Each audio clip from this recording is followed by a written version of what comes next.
Some folks think that it's really not that important for us to take the lead with regard to technological development and technology. But is it key for us as a country to keep the technological lead? Well, there's no question that the United States shares much more technological capacity with others in the world than we did a half century ago. After the Second World War, the United States really was in a dominant position. Today, many other countries are competing more effectively, but that's a spur to us to do even better. And I think that we can do more by learning together and exchanging, a kind of cooperative, competitive environment combined.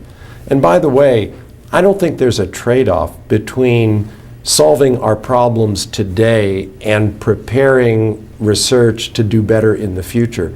We've got to do both. And it's not that we do one only and not the other. And it's not that we do everything in the United States.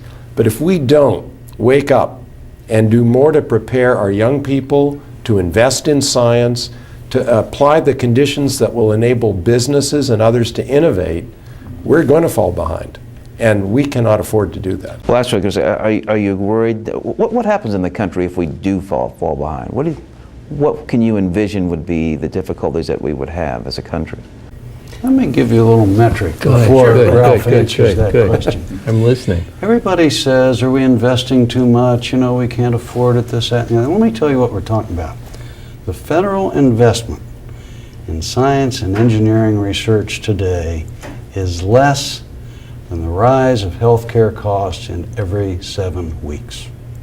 We are not talking about vast sums of money, but we are talking about critically important sums.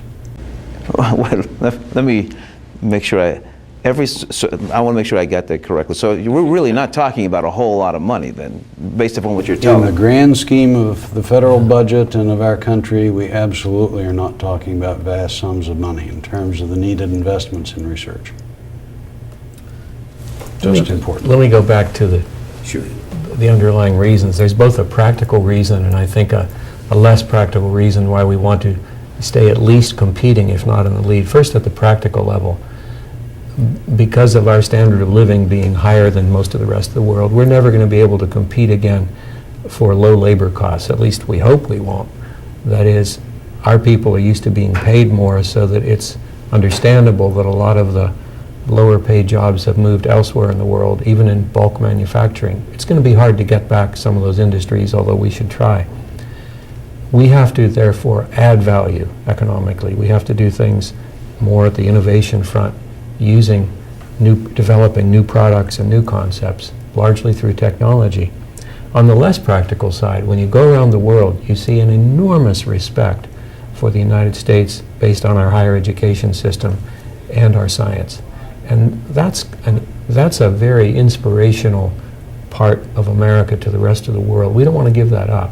We want to continue to draw people to the United States to study, to be part of it, and to raise the standard of living elsewhere in the world as well as the United States.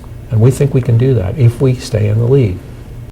Well, that's going to be my question to you. When you go to almost any graduate school in America, as much as people will complain about America, you got it. The fact of the matter is every single country sends their smartest, brightest children to this country to study. And so are you concerned that we might lose that kind of edge and opportunity if we... Let's follow where that leads, okay. Because we have just surpassed the 50% point.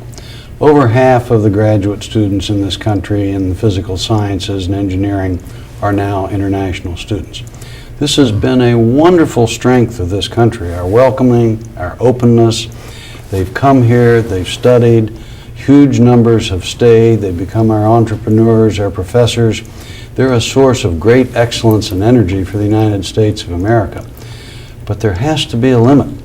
We cannot any longer assume that they are all going to come here, because increasingly they're going to Europe. The universities in China and Singapore and India are getting better and better. We can no longer assume that we can be fat and sassy and complacent and these brilliant international students will come and save us. So we want the welcome mat out. We need to have those people continuing to come be part of our society. But we have to understand more of them will go back home as quality of life increases there. And we have to be bringing up the base of our own U.S. kids into these fields. So shouldn't that